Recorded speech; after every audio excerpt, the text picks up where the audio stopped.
Hello everyone, I'm the Enforcer, and welcome to the Day 98 summary.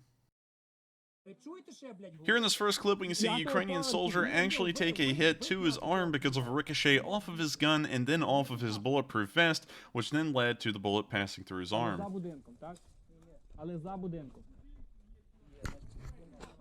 Here we can see the soldiers in question on the side of a building, peering down the road. I'm assuming that this is most likely in Severodonetsk, since this is the only area of the front line that's currently an urban environment.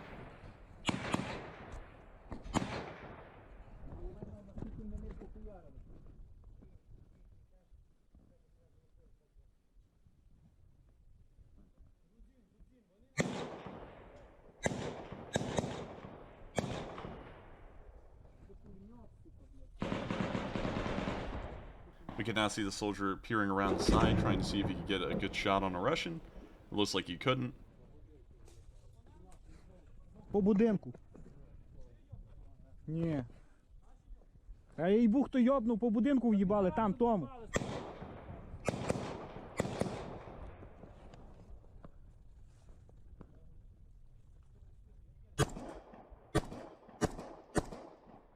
We can now see him fire a few shots. And we could actually see the shot hit him right there. That small spark and that sound was the bullet hitting his vest and then ricocheting into his arm. Спокійно, спокійно, все нормально. Все нормально. Все нормально.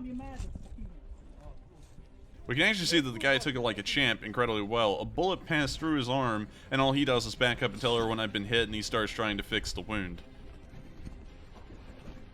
Легкой.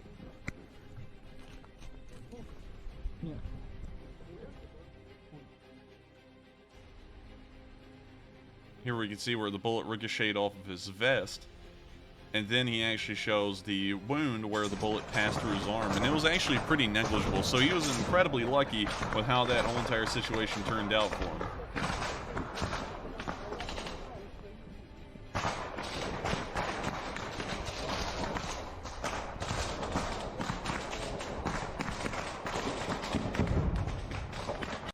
In this next clip, we can see M109 Paladins that have been provided by the Norwegians being used by the Ukrainians in an artillery barrage on Russian forces. We've known that several countries at this point have provided M109s, and it appears that they are now being used, which does let us know that there is also a steady supply line of ammo for those Paladins. In this last clip, we can see a Stugna attack being conducted on Russian forces, and of course, a successful hit.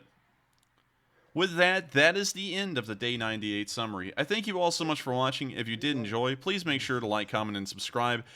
We always run these summaries every single day of the week, and we also do nightly streams every day of the week, except for Mondays at 10 p.m. Eastern Time, covering every single bit of news we can get on the past 24 hours of the war in Ukraine. We also run Sunday night fundraisers, where we raise as much money as we can for a nonprofit that is currently operating in Ukraine. Right now, we've raised around $290,000, and hopefully this upcoming Sunday we can go over the 300,000 mark. I thank you all once again, and I'll see you all in the next one.